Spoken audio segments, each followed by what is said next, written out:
এসেছি আমরা রামপুরহাট।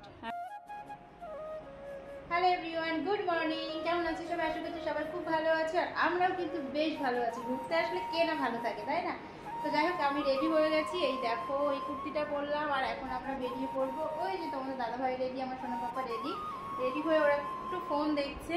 আর এখান থেকে বেরিয়ে আমরা যাব হচ্ছে শান্তিনিকেতন থেকে তারপরে আমাদের বিকালবেলা ট্রেন আছে, ট্রেন ধরে হাবড়া। ঠিক আছে, তো চলো। আকাশটা কেমন যেন একটু মেঘলা মেঘলা রয়েছে, আর এখন সময় হলো সকাল 7:30। আমরা এই তো আর 10-15 মিনিট পরে বেরিয়ে পড়বো।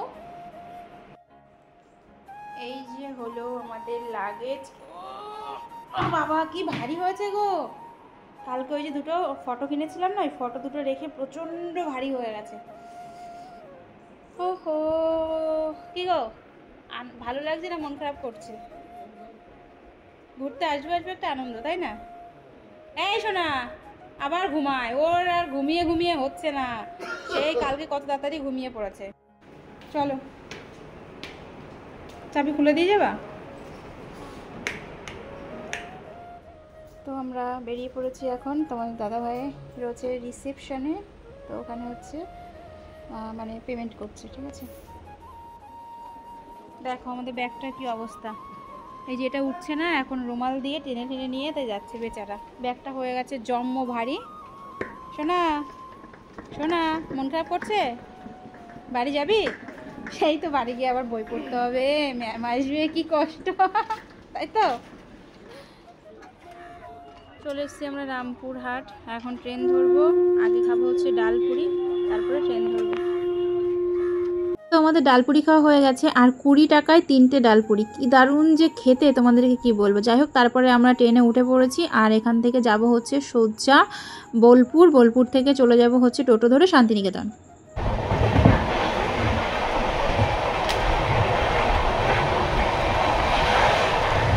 ট্রেন তো পুরো ফাঁকা, যেহেতু এটা রিজার্ভেশন। আর কি বলবো, সেই সকালবেলা ঘুম থেকে উঠেছি, এত পরিমাণে ঘুম পাচ্ছিল না। আর ফাঁকা জায়গা দেখে, মানে ফাঁকা সিট দেখে আমার মনে হচ্ছিল যেন আমি ঘুমিয়ে পড়ি। আর আমাকে দেখো, দেখতে কি বাজে লাগছে, যেহেতু অনেক সকালে উঠেছি, রাত্রে ঠিকঠাক ঘুমায়নি।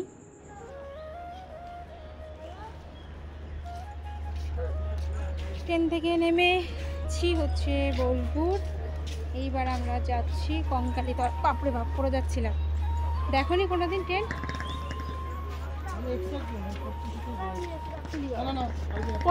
তো আমরা পৌঁছে গেছি কঙ্কালীতলা, আর রাস্তা যে এত পরিমাণে খারাপ, মানে কঙ্কালীতলা আসাতে যে রাস্তাটা মানে প্রচণ্ড খারাপ। আমার গা হাত পা এত ব্যথা হয়ে গেছে। তো যাই হোক, তারপরে পৌঁছে গেছি। দেখো পুরো ফাঁকা, কোনো লোকজন নেই। তো এখানে জিজ্ঞাসা করছি যে এত ফাঁকা কেন, তো বলছে যে এই 2-1 দিন হলো একদমই লোক হচ্ছে না, একমাত্র শনিবার রবিবার ছেড়ে এখানে আপাতত কোনো লোকই হচ্ছে না।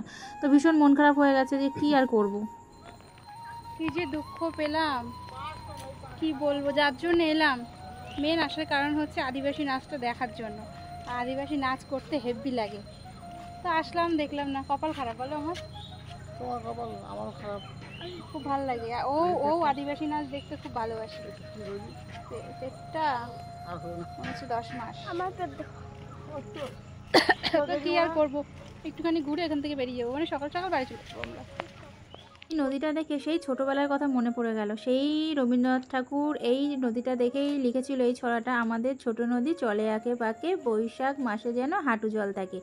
এই নদীটা দেখেই কিন্তু উনি লিখেছিলেন। আর দেখো ওই সাইডে রয়েছে হচ্ছে শ্মশান। আমরা যখন 1-1.5 বছর আগে গেছিলাম তখন কিন্তু এই শ্মশান ছিল না, কিন্তু এবার যে নতুন দেখলাম যে সাইডে শ্মশান হয়েছে, মানে অনেকটাই বড়। তো যাই হোক, এই নদীটা আসলেই কেমন যেন সেই ছড়ার কথা মনে পড়ে, ছোটোবেলার কথা মনে পড়ে যায়।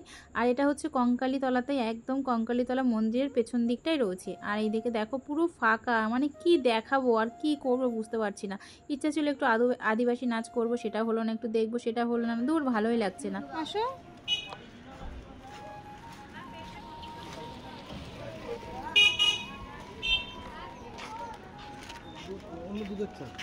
কি দুধের চা? এটা ছাগলের। ছি। তো তারপরে আমরা ট্রেনে উঠে পড়েছি। ভেবেছিলাম যে হচ্ছে কঙ্কালীতলা থেকে যে ভোগ দেয়, তো টিকিট কেটে 50 টাকা করে টিকিট, ওখানেই ভোগ খাবো। কিন্তু এত ফাঁকা, আর যেহেতু 1টা থেকে ভোগ দেবে, ভাবলাম এত লেট করে কি হবে, থাক চলো হোটেলে যেয়ে খেয়ে নেবো। তো তারপর এই 4টে 4:30 নাগাদ আমরা নৈহাটি পৌঁছেছি। এটা হচ্ছে নৈহাটি হোটেল। তো নৈহাটি হোটেলে এসে খাওয়া দাওয়া করছি, গরম ভাত, তার সঙ্গে রয়েছে চিপস ভাজা, ডাল, চিকেন, আর তার সঙ্গে একটা সবজি। আর তোমাদের দাদাভাই নিয়েছে হচ্ছে ভোলা মাছের ঝাল, আর তার সঙ্গে যেগুলো রয়েছে আমার সেম। তো আমরা বাড়িতে চলে এসেছি, আর ভীষণ মন খারাপ সঙ্গে করে নিয়ে বাড়িতে এসেছি, যেহেতু শান্তিনিকেতন থেকে ওইভাবে চলে আসতে হলো তার জন্য। তো যাই হোক, যেটা হয়ে গেছে সেটা আর মন খারাপ করে লাভ নেই। যেটা হয়, যখন যেটা হয় তখন সেটা ভালোর জন্যই হয়, আমি সেটাই মনে করি।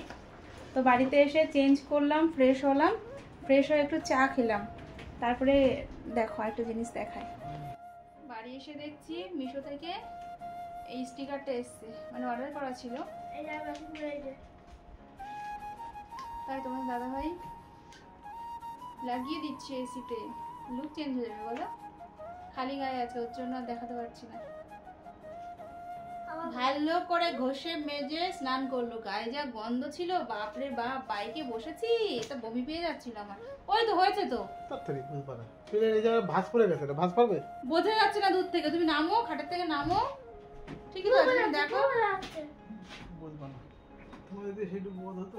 না, তোমার বোধে আমি চলি, আমার বোধ নেই, তোমার বোধে আমি চলি। তো দেখি পুরো স্টিকারটা দেখি বাবা। টোটাল 4টে।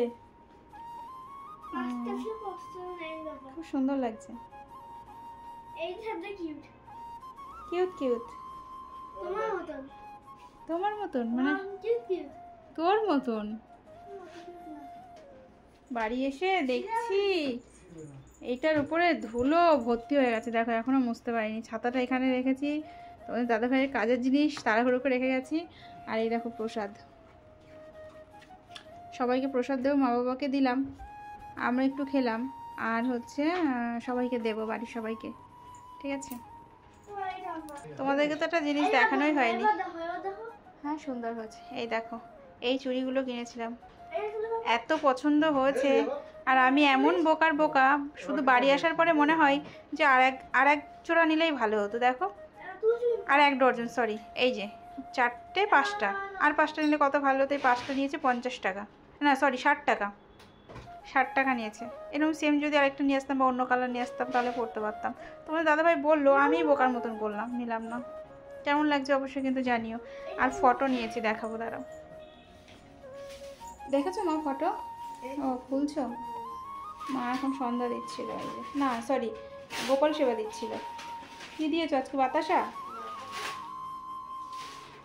দুটো নিয়ে এসছি, একটা আমাদের ওই বাড়ির জন্য আর আমাদের জন্য। এই যে ওপরটা দেখছো, ওই যে অ্যাঙ্গেল রয়েছে, যেখানে ছায়া পড়েছে, ওই অ্যাঙ্গেলে ঝুলিয়ে দেব, সুতো দিয়ে বাঁধা। এখন দেবে দেখি, সামনেটা দেখো, তুলে খোলা যাবে। ওরা খুব কায়দা কানুন করে তাই বেঁধে দিয়েছে।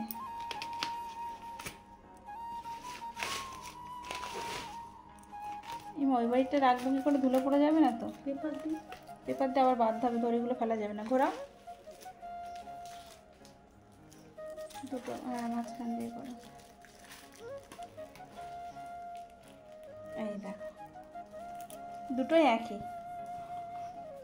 কি দারুণ লাগছে দেখো, সুন্দর হচ্ছে না? অনেক রকম ছিল, এটাই পছন্দ করে নিলাম। দুটোই সেম, দেখি দুটোই সেম। সোজা করো, এইদিকে এইদিকে, এই দেখো দুটোই একই। এই যে এরকমভাবে ওই যে ওপরটায় ঝুলিয়ে দেবো, ঠিক ওই যে হরে কৃষ্ণর নিচে, হরের এমন নিচে থাকবে তো। হ্যাঁ এখন অ্যাঙ্গেল রয়েছে তো। আর একটা পেপার দিয়ে ওই বাড়িটা ঢাকা দিয়ে রাখতে হবে। ওটা আমি পারবো না মা, আমার কাজ না, ওকে বলতে হবে। বলছি পেপার ওইটা কালকে টানিয়ে দাও আমাদেরটা, তারপরে ঠিক আছে। হয়ে গেছে বাবা, খুব সুন্দর লাগছে। তুমি ইদানিং ঘর সাজানোয় এত মন দিয়েছো, এইটা যদি বউকে এরকমভাবে সাজাতে তাহলে তো মানে খুশিতে খুশি হয়ে যেতাম। তো এসিতে এরকম পান্ডা স্টিকার লাগিয়ে কেমন লাগছে তোমরা কিন্তু অবশ্যই কমেন্ট করে জানিও। তো চলো আজকে আর কন্টিনিউ ভিডিও করছি না, কারণ প্রচণ্ড জার্নি হয়ে গেছে, আর কিছু ভালোও লাগছে না। তো এখন খাওয়া দাওয়া করবো, মা মাছের ঝোল আর সবজি ভাত করেছে। তো আজকের মতো টাটা, সবাই ভালো থেকো, গুড নাইট।